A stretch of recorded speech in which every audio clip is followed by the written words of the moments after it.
Mrs. Milatrial? Oo. Bakit? Alam mo, parang namumukhaan kita. Parang nagkita na tayo, no? Sa Cebu ho. Actually, yun nga po yung pinunta ko rito po eh. Ano na nga ba yun? Madam, okay lang ba na palayuin natin yung anak niyo po?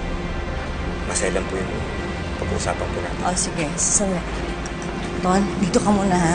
Pasok ka muna dito. Hanapin mo si Teacher Annie, ha?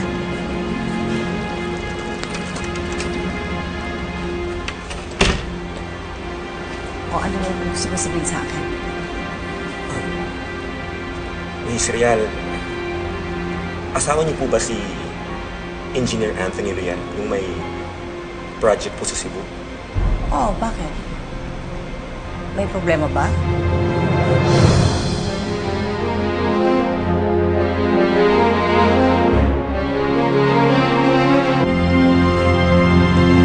Hindi ka ba naniniwala na asawa ko siya? Miss Rial, Ba't ganyan ang reaction mo? pasensya na po sa reaction ko po. Kasi po si Engineer Rial may ibang asawa po sa Cebu. Yung asawa ko, may asawang iba. Yung ba yung gusto mo sabihin sa akin?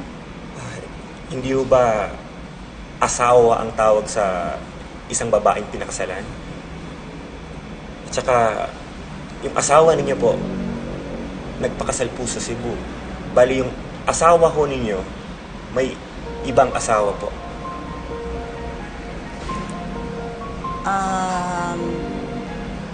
Sigurado ka ba sa lahat ng mga sinasabi mo po sa akin? Hindi kaya baka naman may kapangalan lang ang asawa ko? Alam mo, mabuting tao ang asawa ko, hindi sinungaling. Miss Rial, iisa lang ho yung tinutukoy ko po. Nakita ko po sa Facebook account ninyo ang picture ni Engineer. At yung napangasawa niya po, kababata ko po sa Cebu.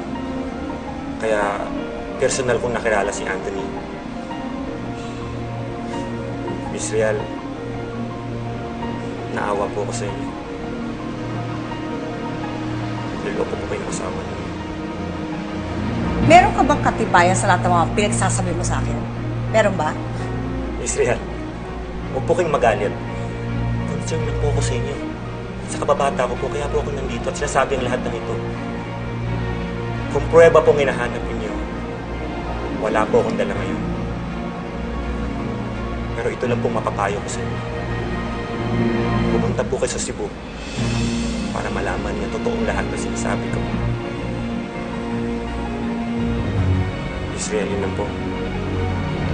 Sana po, maganda pa rin ang araw ninyo. Kahit na may nasabi ako hindi masyadong maganda.